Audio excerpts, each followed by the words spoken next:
Hello everyone, स्वागत है आप सभी का इस मेरे नए वीडियो में। तो आज की इस वीडियो में हम देखने वाले हैं कक्षा 10 गणित अध्याय 2 बहुपद के सभी महत्वपूर्ण सूत्र। जो भी स्टूडेंट बोर्ड एग्जाम 2025 में एग्जाम देने वाले हैं उनके लिए यह वीडियो वेरी इंपॉर्टेंट है। सो स्टूडेंट, आइए इस वीडियो को स्टार्ट करते हैं। तो स्टूडेंट, सबसे पहले हम समझते हैं कि रैखिक बहुपद क्या होता है। तो सबसे पहले हम समझेंगे कि रैखिक बहुपद क्या होता है।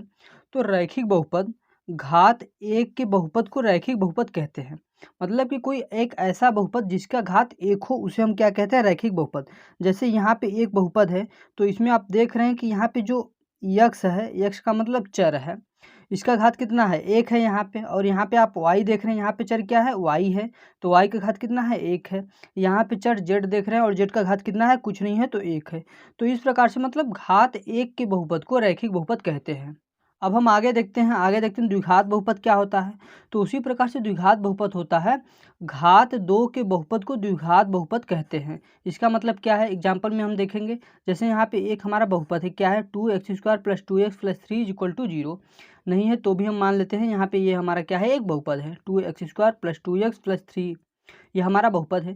तो यहाँ पे आप देख पा रहे होंगे, यहाँ पे x का घात कितना है, 2 है, और यहाँ पे x का घात कुछ नहीं है, तो हम मान लेंगे अपने से 1 है।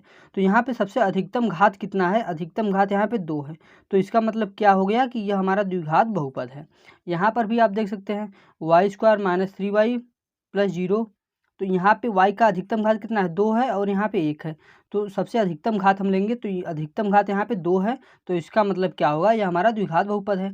यहाँ पर भी x का घात कितना है, 2 है, तो इसका मतलब यह द्विघात बहुपद है। उसी प्रकार से इसको भी आप यहाँ पे देख सकते हैं, और यहाँ पर भी देख सकते हैं, x + x² है। तो x पे कुछ नहीं है, तो हम मान लेंगे 1 है, और यहाँ पे x के पावर जो है 2 है, इसका मतलब यह भी हमारा क्या है, द्विघात बहुपद है। तो इसी प्रकार से हम देखते हैं आगे त्रिघात बहुपद क्या होता है। तो यहाँ पे आप देख सकते हैं त्रिघात बहुपद। त्रिघात बहुपद होता है, घात 3 के बहुपद को त्रिघात बहुपद कहते हैं। तो एग्जाम्पल में देखते हैं कि त्रिघात बहुपद क्या होता है। यहाँ पे x का घात कितना है, 3 है, तो इसका मतलब क्या है कि यह त्रिघात बहुपद है। उसके बाद यहाँ पे बहुपद है 2 - x⁻³ 3। तो यहाँ पे x का घात कितना है, 3 है, तो इसका मतलब यह भी हमारा त्रिघात बहुपद है। और यहाँ पर भी आप देख सकते हैं, यहाँ पे क्या है, यहाँ पे x का घात कुछ नहीं है, तो मान लेंगे 1 है, और यहाँ पे x का घात 3 है। तो अधिकतम x का घात कितना है, यहाँ पे 3 है, तो इसका मतलब क्या है, यह भी हमारा त्रिघात बहुपद है। और यहाँ पर भी आप देख सकते हैं 3x⁻³ - 2x² + x - 1 है। यहाँ पे x का अधिकतम घात कितना है, x का अधिकतम घात यहाँ पे 3 है, आप देख सकते हैं। तो इस प्रकार से आपको पता चल गया होगा कि त्रिघात बहुपद क्या होता है। अब स्टूडेंट, आगे हम समझते हैं द्विघात बहुपद का व्यापक रूप, यानी द्विघात बहुपद का फॉर्मेट क्या होता है। तो आप देख रहे हैं यहाँ पे होता है ax² + bx + c = 0। इसका मतलब है कि कोई भी द्विघात बहुपद होगा वह इस रूप का होगा, जैसे कि 2x² + 3x + 7 = 0। यानी यही फॉर्मेट होता है हमारा द्विघात बहुपद का। तो इसमें आप देख पा रहे हैं कि यहाँ पे a जो है ये हमारा क्या है, अचर है, और यहाँ पर भी 2 है, हमारा x² के आगे कोई अचर राशि है, और यहाँ पे x है, तो यहाँ पर भी x है, यहाँ पर b है, और b का मान यहाँ पे 3 है।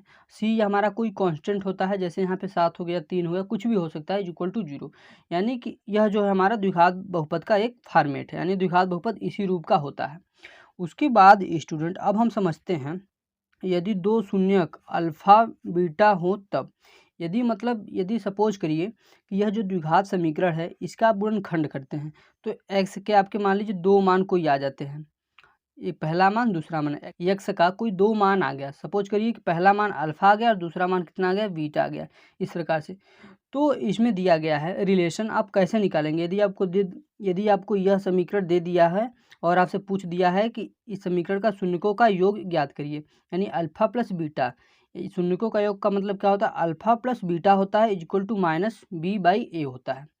तो अल्फा प्लस बीटा यदि हम इस समीकरण का निकालेंगे, अल्फा प्लस बीटा निकालेंगे, तो आपको क्या चाहिए, b/a। तो b आप क्या करेंगे, यह जो द्विघात समीकरण का व्यापक रूप है इससे इस समीकरण का कंपेरिजन करके a और b का मान ज्ञात करेंगे। तो a का मान ज्ञात करेंगे तो क्या होगा, यहाँ पे x² के आगे कितना है, 2 है, और यहाँ पे x² के आगे कितना है, a, यानी a का मान कितना है, 2।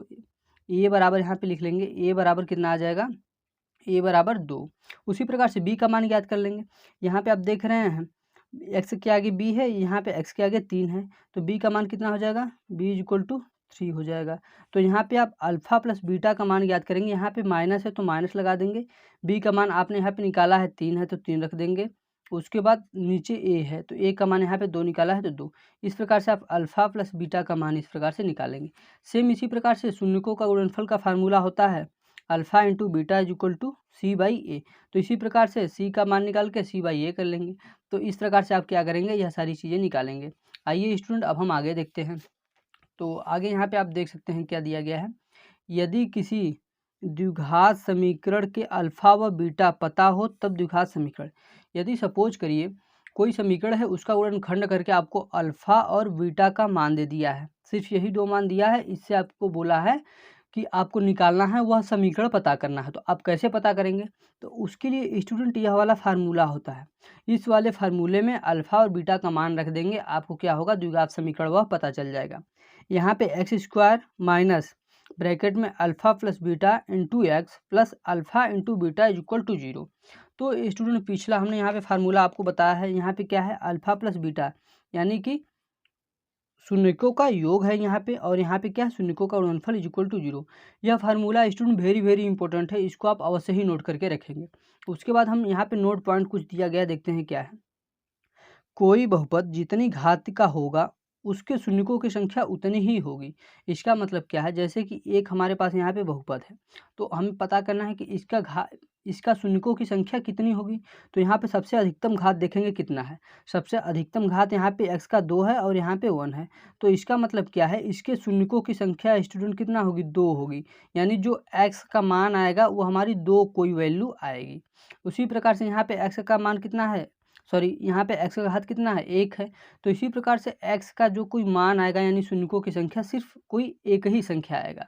तो इस प्रकार से स्टूडेंट जो भी आप अपना शॉर्ट नोट्स बनाए होंगे मैथमेटिक्स के, उसमें इन सभी फार्मूलों को आप क्या करेंगे अच्छे तरीके से लिख लेंगे, जिससे एग्जाम टाइम में रिवीजन के लिए आपका समय का बचत होगा। तो इस प्रकार से यह सारे फार्मूले आप नोट्स कर लेंगे। सो स्टूडेंट वीडियो अच्छा लगा हो तो वीडियो को लाइक करें, चैनल पर नए हो तो प्लीज़ चैनल को सब्सक्राइब कर दें ताकि मेरे आने वाले सभी वीडियो का नोटिफिकेशन आप सभी को मिलते रहें।